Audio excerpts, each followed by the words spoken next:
যুবক ছেলেরা, তুমি যাকে বিয়ে করবে তাকে দেখে নেবে।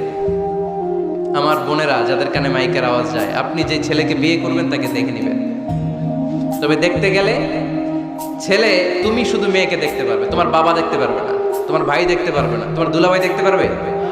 কারণ বিয়ে হওয়ার আগে সবাই ক্যান্ডিডেট। তুমি দেখতে গেছো, তোমার বাপের পছন্দ, মাইয়া তোমার বাপের পছন্দ, বিয়ে হয়ে যাবে, ঠিক কিনা?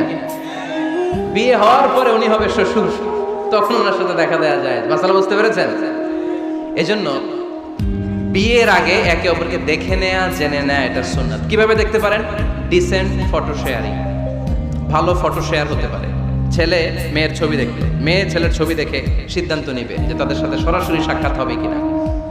যদি সিদ্ধান্ত নেয় যে এই বিয়েতে আমরা আগাবো, then face to face meeting, but it should be public, not private. Not in the locked room, আবদ্ধ রুমের ভেতরে হতে পারবে না।